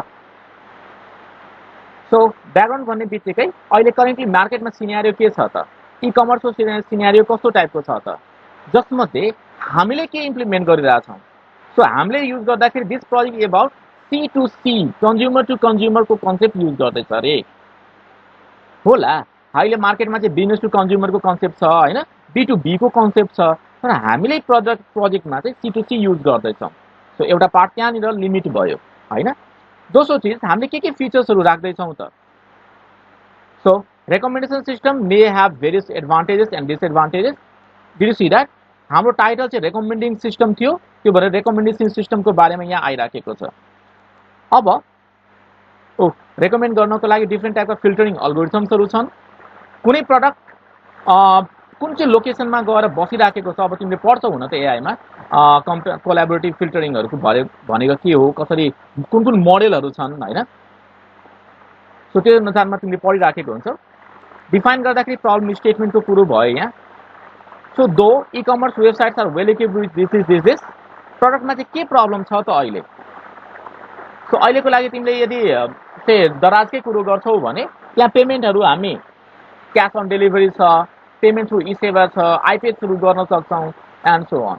अब त्यहाँ ठुलो मेजर प्रब्लम भनेको रिफन्डको काम।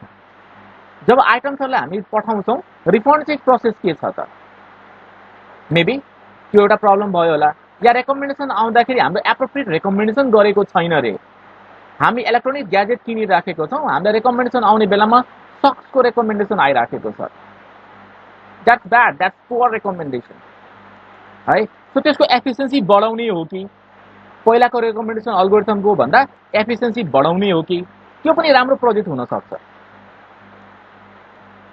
See the way we are writing objectives to reach the more and right customers भनेको टार्गेट अडियन्सेसहरूलाई हामी फिल्टर गर्दैछौँ, who is more probable to, who is more prone to say make sales over there। अब यो कसरी गर्न सकिन्छ, there are so many different trends होइन। तिमीले गुगलमा केही सर्च गर, त्यहाँ अमेजनको एडभर्टिजमेन्ट्सहरू त्यहाँ आइराखेको हुन्छ। तिमीले गुगलको एड भनौँ न मोबाइलबाट केही सर्च आइटम्सहरू गरिराखेको छौ भने त्यहाँ अलिबाबाको त्यहाँनिर तिमीले देखिरहेको हुन्छौ, अमेजनको एडहरू देखिराखेको हुन्छौ, फेसबुक एडहरू आइराखेको हुन्छ and so on. So they are all recommendations actually to recommend the product to the customer depending upon उसको पार्टिसिपेसन होला एन्ड सो अन। यहाँ के स्पेसिफिक अब्जेक्टिभ्सहरू छ टु प्रोभाइड अ प्लेटफर्म अहिलेको लागि चाहिँ हामी वेब बेस्ड प्लेटफर्म छ यहाँनिर where consumers can sell their products or services to each other and enable buyers and sellers to find each other easily है स्कोप एन्ड लिमिटेसन हामीले के गर्छौं र के गर्दैनौं भन्ने हो सो त्यहाँनिर कुपन्स एन्ड डिल्सको कुरोहरु चाहिँ भइराखेको हुन्छ तर लिमिटेसन चाहिँ के हुन्छ भने payment made has no guarantee नलुक तिमीले एक्चुअली पेमेन्ट पाइसके पछाडी हैन त्यहाँ चाहिँ स्लिप हामीले जेनेरेट गर्छौं र यहाँ नो ग्यारेन्टी भन्नुको बेन्दा एक्चुअली यसलाई यो हामीले मोडिफाई गरेको थियौं पेमेन्ट हैज नो ग्यारेन्टी भन्नु भन्दा हामीले चाहिँ पेमेन्टलाई रिफन्डेबल छैन भनेर भनेको थियौं पेमेन्ट इज नट रिफन्डेबल भनेको थियौं so once but we are done go make sales with Alibaba from Kathmandu you can do that एक महिना पछाडि तिमीलाई प्रडक्ट तिम्रो घरमा आउँछ but if you start processing your say return it want 2 महिना 3 महिना 4 महिना पनि लाग्न सक्छ तिमीलाई त्यो रिफन्ड गर्नको लागि है there is no quality check of products so यहाँ आइसके पछाडि तिमीले भेरिफाई गर्छौ तिम्रो सेम प्रोडक्ट हो कि होइन and then only then you will be able to हेर तिम्रो यहाँ दराजले केही सामानहरु पठायो भने उनकै अगाडि खोलेर प्रोडक्ट तिमीले भेरिफाई गर्न पाउँदैनौ नि केही मिस्टेक छ भने पहिला पेमेन्ट गर्ने मिस्टेक छ भने त्यसलाई फर्काउने त्यो प्रोसेसमा जानुपर्ने हुन्छ यो सबै प्रब्लम्सहरु हो practical प्रब्लम्सहरु हो त्यसलाई चाहिँ यहाँनिर मेन्सन गरिएको छ लिमिटेसन अफ दिस सिस्टम भनेर anything else Suyog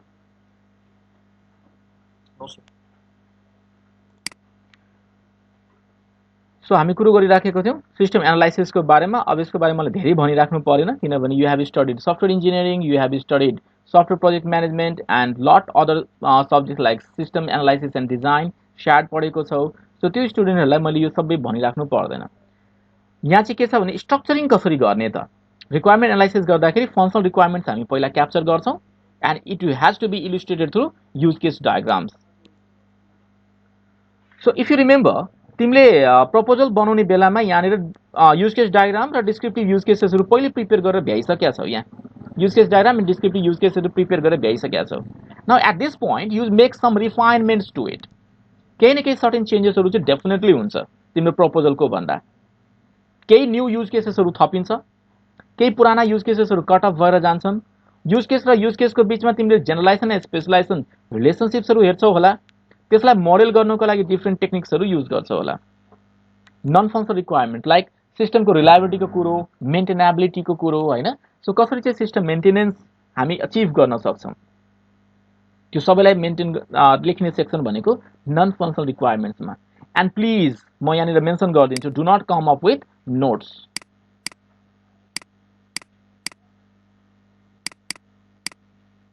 do not come up with software engineering notes what is functional requirement what is non functional requirement त्यसको आन्सर चाहिँ यहाँ आउनु भएन with your project always it has to be related with your project related with your project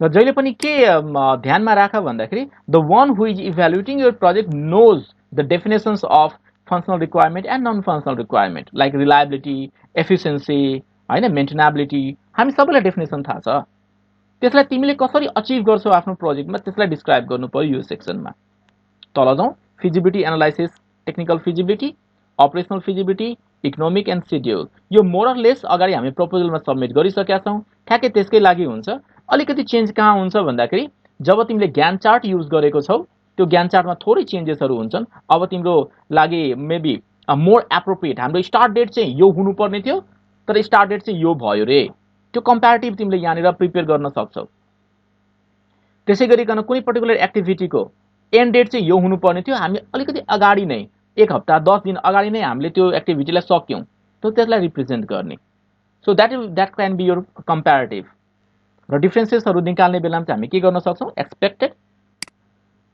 so मानौ यो सबै एक्टिभिटीहरु हो रे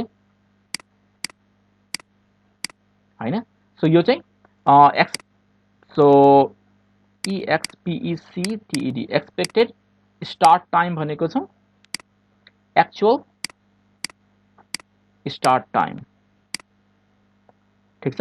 र त्यसको लागि यदि डिफरेन्सेस क्याल्कुलेट गर्नु पर्यो भने डिफरेन्स तिमीले राख्न सक्छौ अफ स्टार्ट टाइम। त्यसैगरी कुनै एक्टिभिटीको expected end time or say expected end time नै भनौँ अहिलेलाई चाहिँ, actual end time, actual end time भनौँ।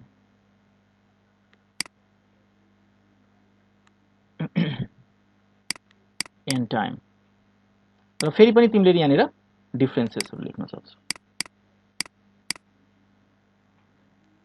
कतिपय एक्टिभिटी त सकेकै हुँदैन, से एक्टिभिटी से 1 छ 2 छ 3 छ हैन, त्यसको लागि अब एक्टिभिटी एक्सपेक्टेड स्टार्ट टाइम चाहिँ हामीसँग हुन्छ।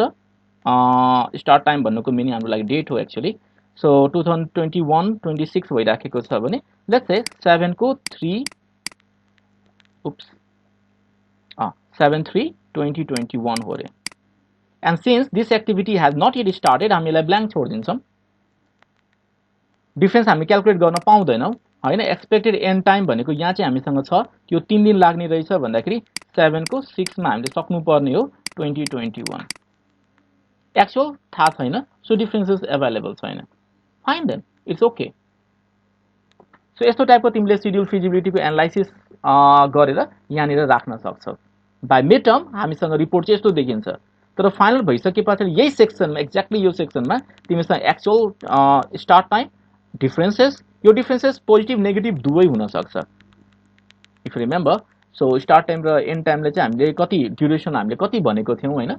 सो एउटा चाहिँ स्टार्ट टाइम तिमीले exact date and time date राखिराखेको छौ। दोस्रो यसैलाई चाहिँ ड्युरेसनमा राख्न सक्छौ तिमी, स्पेसिफिकली मानौ यो ड्युरेसनमा राख्न सक्छौ। ल 3 दिन भनेको छ, अब 3 दिनको सट्टा चाहिँ 4 दिन लाग्यो रे। सो डिफरेन्स कति भयो -1 हैन। लाग्नुपर्ने चाहिँ अब त्यो सबै जति पनि माइनस भएका एक्टिभिटिजहरू छन् त्यो सबै एक्टिभिटिजहरू चाहिँ हाम्रो डिलेड एक्टिभिटी भयो। अब you take learning from that, next time हाम्रो प्रोजेक्टहरू गर्दाखेरि चाहिँ त्यसलाई चाहिँ ध्यान दिनुपर्ने हुन्छ। त्यस्तो एक्टिभिटीहरूलाई हामीले एकदमै ध्यान पुर्याउनु पर्ने हुन्छ। So that is the purpose of preparing this table. तिमीले भोलि मार्क गर्न सक्छौ 1 नम्बरको एक्टिभिटी भनेको के हो, 2 नम्बरको एक्टिभिटी भनेको के हो भनेर यहाँ छोटो टेबलमा चाहिँ यहाँनिर मार्क गर्न सक्छौ। अहिले रिप्रेजेन्ट गर्न यसलाई यो टेबल सजिलो भयो। Okay, analysis I don't recommend this structured approach हामी रेकमेन्ड गर्दैनौँ है। हामी through out object oriented approach use गरौँला। तर यदि कसैलाई साह्रै गाह्रो भएको छ भने तिमीले चाहिँ युज गर्न सक्छौ। के गरिन्छ त्यहाँ डेटा फ्लो डायग्राम्सहरू डिएफडीजहरू प्रिपेयर गर्छौँ हामी र ER डायग्राम प्रिपेयर गर्छौँ for structured analysis. ER diagram prepare गर्दाखेरि you'll have to explain, excuse me, you'll have to explain all the relationships among them। कुनै दुईटा एट्रिब्युट्सको बीचमा यदि रिलेसनशिप्सहरू छन् भने त्यो रिलेसनशिपको बारेमा सबै डिस्क्राइब गर्नु पर्यो। इन्टिटीको बीचमा रिलेसनशिप छ भने 1 to 1, 1 to many, many to many टाइपका हुन सक्छन्, त्यसलाई डिस्क्राइब गर्नु पर्यो। प्रोसेस मोडलिङमा मिनिमम 2 म यहाँनिर लेखिदिन्छु, minimum 2।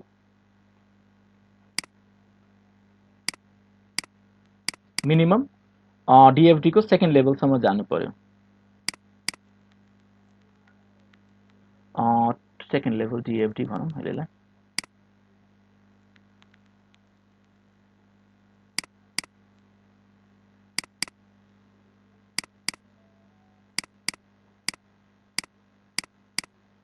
So second level DFD सम्म चाहिँ मिनिमममा जानुपर्ने हुन्छ है। यो चाहिँ कसको लागि भन्दाखेरि CSIT 7th सेमेस्टर अर्किड कलेजको लागि। सर फलानु कलेजमा फलानु उनीहरूले रिपोर्ट बनाउँदाखेरि यस्तो यस्तो मात्रै गरेका छन्। Don't come up with such blind excuses with me. Okay, so यो काम चाहिँ हामीले यदि तिमीले केही गरिकन स्ट्रक्चर एप्रोच युज गरेको छौ भने यो दुईटा काम चाहिँ हुनुपर्छ। तल जाउँ अब्जेक्ट ओरिएन्टेड एप्रोचेसहरू युज गर्ने क्यान्डिडेट्सहरूको लागि। सो सबैभन्दा पहिला हामी domain class diagram or DCD भन्छ, डोमेन क्लास डायग्राम, जुन हामीले अघि कुरो गरिराखेको थियौँ। अब्जेक्ट डायग्राम त्यहीबाट स्पेसिफिक एट्रिब्युट्सहरूलाई मात्रै रिप्रेजेन्ट गरेर बनाउने डायग्राम अब्जेक्ट डायग्राम हो। यसले static model of the system दिन्छ। तिमीले पहिला बनाइसकेको छौ, प्रपोजलमा बनाइसकेको छौ भने यसलाई यहाँनिर हामी रिफाइन गरिराखेको हुन्छौँ। Refinement in domain class diagram, DCD टिप्नुपर्छ, टिपेर राख। डीसीडी भनेको domain class diagram, refinement in domain class diagram along with object diagrams, because now you'll have lot of more ideas कि तिम्रो लागि रियल क्लासेसहरु के हुन सक्छ सिस्टममा।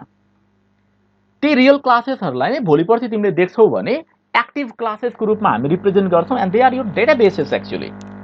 सो डेटाबेस डिजाइन गर्नको लागि ईआर डायग्राम हामी प्रिपेयर गर्दैनौं। यही डोमेन क्लास डायग्रामलाई कसैले स्टडी गर्यो, प्रपर स्टडी गर्यो भने he or she will be able to identify तिम्रो डेटाबेसमा के एट्रिब्युट्सहरु त्यहाँनिर छन् होला, या कुन टेबल्सहरु त्यहाँनिर छन् होला, and how are they interrelated. Looking at the communication between two classes, I can tell you which table depends on another table, which one is the parent table and which one is the child table. Having said all this, dynamic modeling of the system, यो सबै static representation of the system हो। यो यसलाई हामी static representation भन्छौं, static modeling of the system। यसले सिस्टमको अब्जेक्टको current स्ट्याटसको बारेमा मात्रै थाहा दिन्छ, के हुनु पर्ने हो। व्हाट को आन्सर चाहिँ यहाँबाट ठ्याक्कै आउँछ। अब हाउ को आन्सर तिमीलाई चाहियो भने त्यसको लागि यहाँ जानु पर्यो है। सो व्हाट को आन्सर आइसक्यो, हाउ को आन्सर चाहिन्छ भने now you start preparing the activity diagram, your state machine diagram और यो सिक्वेन्स डायग्राम। ओके, सो यो स्टेट भन्ने बित्तिकै स्टेट मसिन डायग्राम भन्छ, स्टेट मसिन डायग्राम भन्छ।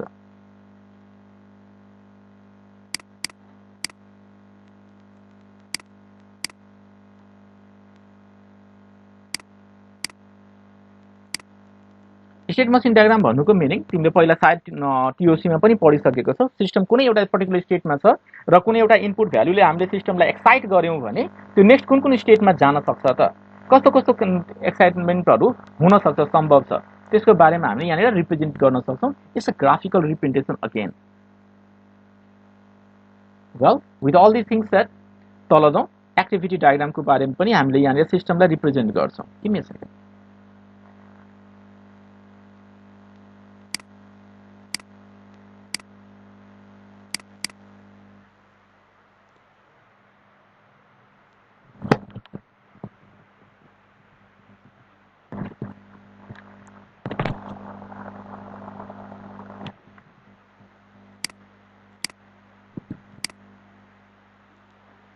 Just continue. So activity diagram मैले धेरै भन्नु पर्दैन, तिमीहरुलाई यो सबै थाहा छदैछ।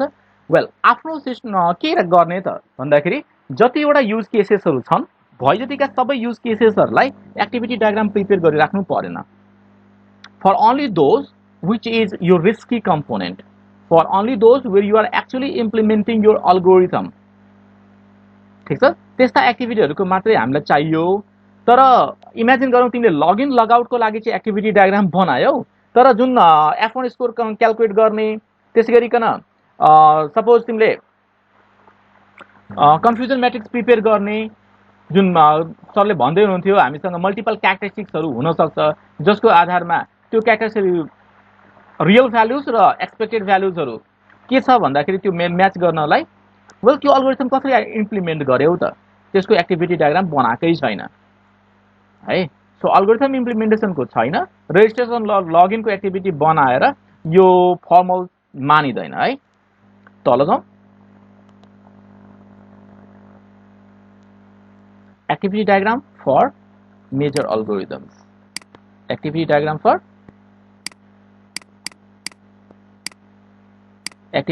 For major algorithm,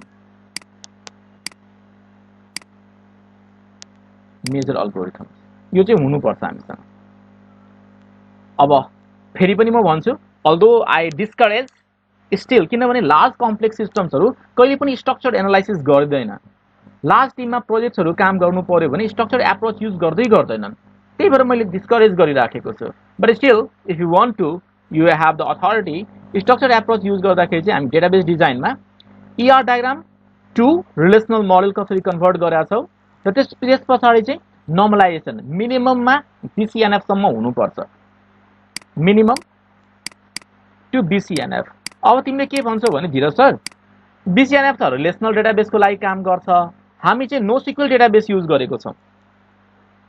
so if NoSQL databases like Mongo हैन, कसैले चाहिँ काउचडीबी युज गर्ला, कसैले ओरिएन्टडीबी युज गरेको हुन सक्छ है। NoSQL databases like Mongo, Couch, Orient. और कसैले के भन्छ भने सर मैले चाहिँ अब्जेक्ट ओरिएन्टेड रिलेसनल डेटाबेसेसहरु युज गरेको छु। फाइन। सो जे जस्तो भए तापनि तिम्रो डेटाको रिप्रेजेन्टेसन चाहिँ हुनुपर्छ है। तिम्रो डेटाको स्ट्रक्चरलाई कसरी रिप्रेजेन्ट गर्छ, जस्तो NoSQL मा छ भने त्यसमा चाहिँ नोडको रूपमा राखिन्छ। नोडको रूपमा तिमीले अब डेटालाई रिप्रेजेन्ट गर्नु पर्यो। खास गरिकन निसम एन्ड टिमको लागि म भन्दैछु ल, तिमीहरूले प्रब्लम यहाँ क्रिएट गर्छौ।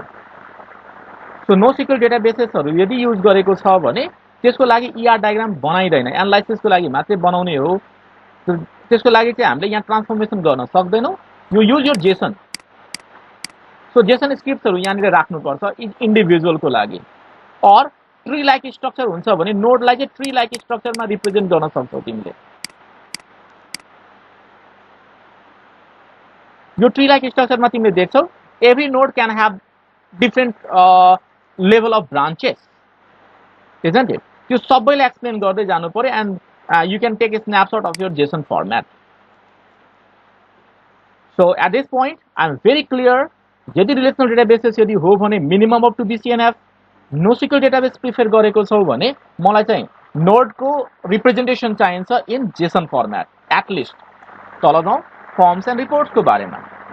So कस्तो टाइपको इनपुट्सहरु युज गर्ने हो हैन, यसको लागि चाहिँ तिमीले wireframeहरु युज गर ल। WIREFRAME वायरफ्रेमहरु युज गर्छौं हामी फर्म्स एन्ड रिपोर्ट्स को लागि।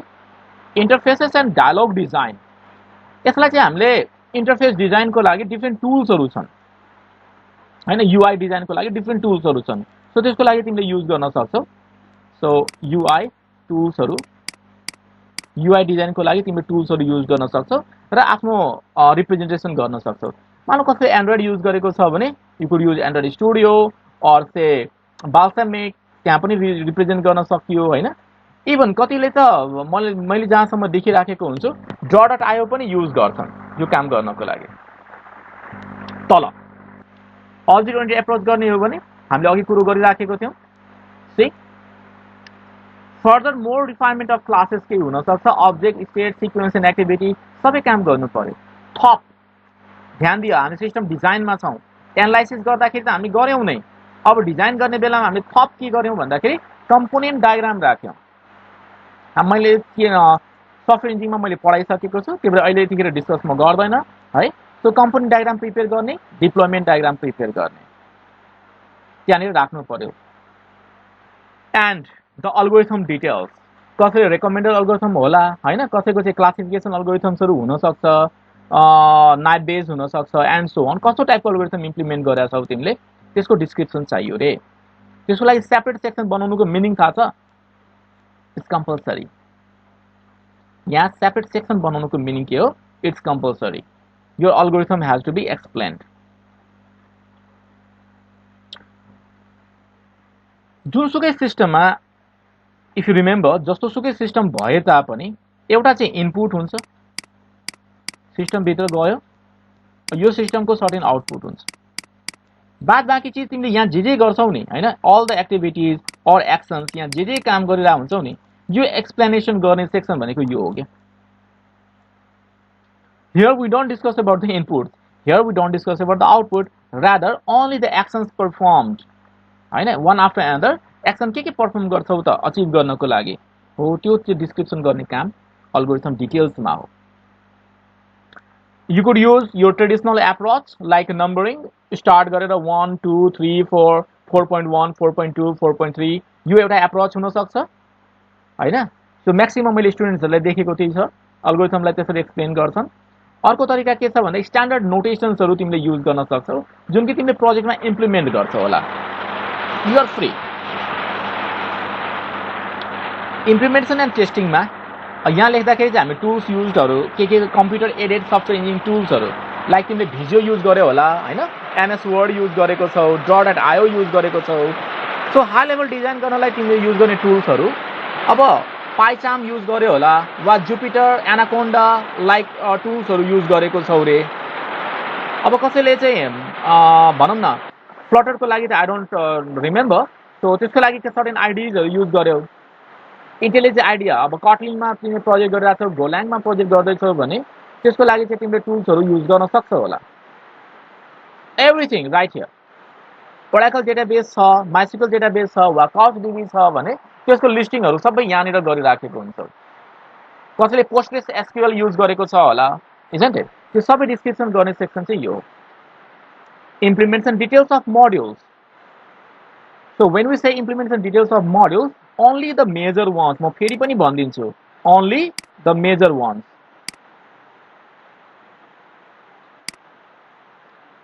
कसरी डिसाइड गर्ने मेजर वन्स कुन हो भनेर? The one which is risky and the whole algorithm of the system. The risky modules and the ones that hold the algorithm.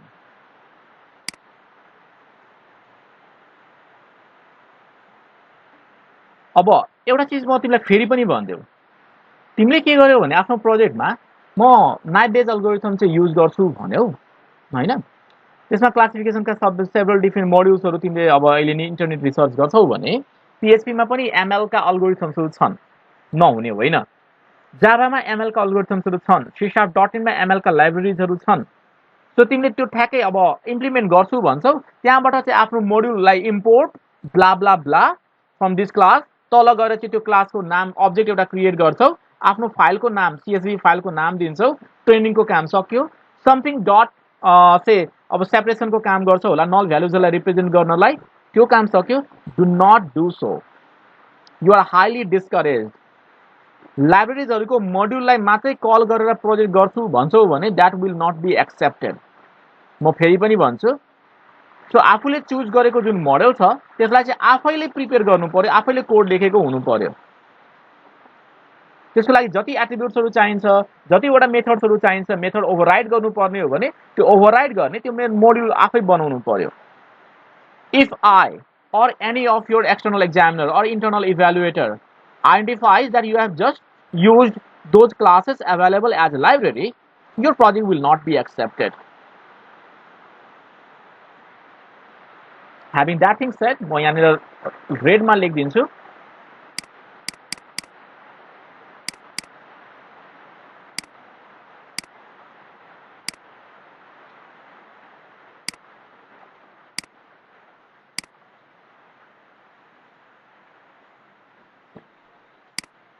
Do not just use libraries. Okay, so यो काम पनि सक्यो। तल कन्क्लुजनको कुरो गरौँ। Your conclusion has to match with your objectives. Conclusion should match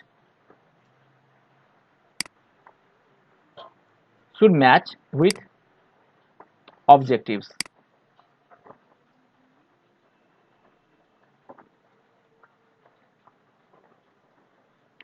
so लेख्दाखेरि हामीले के ध्यान दिनुपर्छ भने मेरो प्राइम अब्जेक्टिभ के थियो त हैन, सो त्यसलाई मिलाएर यहाँनिर लेख्नु पर्यो।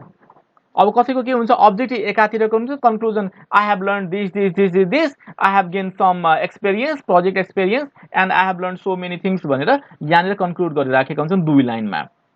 त्यस्तो होइन। So my prime objective was this, to achieve we have perform this with accuracy level of this भनेर तिमीले चाहिँ त्यो लेख्न सक्छौ। The prior system from literature review this, it was the efficiency was 80%. From our test data and training data, what we have identified is our efficiency has reached to 92%. Yeah, that would be great conclusion. So तिमीले जुन analysis गरेको छौ आफ्नो प्रोजेक्टको बारेमा त्यसलाई चाहिँ यहाँनिर समराइज गर्छौ, and based upon your prime objective. Objective एकातिर छ, कन्क्लुजन अर्कोतिर चाहिँ हुनु भएन। Future recommendation means how can you improve this project or anybody else if they want to? What are the extension points? Extension points के छ त?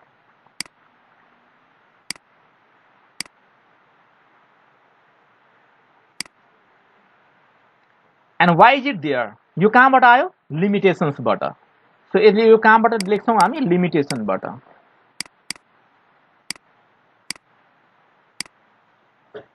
So looking at the limitation तिमीले भन्न सक्छौ यो काम गर्यो, डिपेन्ड भनौँ न हामीसँग समय कम थियो, समयको अभाव थियो, वा प्रपर डेटा सेट थिएन, प्रपर हामीसँग ट्रेनिङ टुल्सहरू थिएन, प्रपर जिपियु नहुनसक्छ हामीसँग आफ्नो एभाबिलिटीमा, जसले गर्दाखेरि हामीले यो भन्दा धेरै, तिमीलाई थाहा छ होला मसिन लर्निङमा जति धेरै डेटा हुन्छ हाम्रो एफिसियन्सी ड्रास्टिकली डिपेन्ड गर्छ आफ्नो डेटाको साइजमाथि। ओके, र त्यो डेटाको प्युरिफिकेसन, त्यो डेटाको क्लासिफिकेसन कस्तो छ त, होइन कस्तो टाइपको डेटा समराइज गरेका छौ तिमीले, त्यसमा चाहिँ एकदम हाइली डिपेन्डेन्ट हुन्छ के ट्रेनिङ डेटामाथि। त्यही भएर हामीले यहाँ लिमिटेसनमा के भन्न सक्छौँ, because of so and so reason हामीसँग से 20,000 अफ रेकर्ड मात्रै थियो, ह्याड देयर बिन 50,000 रेकर्ड्स हामीले अझ धेरै यसलाई एनालाइसिस गर्दाखेरि अझ धेरै एफिसियन्सी बढाउन सक्थ्यौँ कि, एन्ड सो अन। सो त्यस्तो टाइपको लिमिटेसन्सहरू यहाँनिर राख्न सक्यो। Anything so far? Now we'll come to the conclusion है। यहाँसम्म छ कि सोध्नु पर्ने?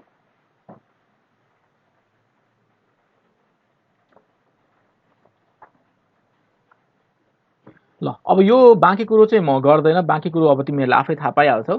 साइटेसन एन्ड रिफरेन्सिङ गर्ने बेलामा हामी IEEE फर्मेट युज गर्छौँ। ओके, साइटेसन एन्ड रिफरेन्सिङ गर्ने बेलामा चाहिँ हामी IEEE फर्मेट युज गर्छौँ। यो त अब जबसम्म तिमीले एक्चुअली प्रपोजल बुझाउँदैनौ, मिड टर्म रिपोर्ट बुझाउँदैनौ, तबसम्म यसमा सच्याउने काम चाहिँ हुँदैन, तिमीले थाहा पाउनुपर्ने हुन्छ। र त्यसलाई हेल्प गर्नको लागि I'll give you a tool, it's called cite-this-for-me.com। cite-this-for-me.com। मैले अस्ति सायद तिमीहरूलाई कतिजनालाई मैले सिकाएको पनि छु यो कसरी युज गर्न सक्ने आफ्नो भनौँ न रिपोर्ट्सहरू प्रिपेयर गर्दाखेरि।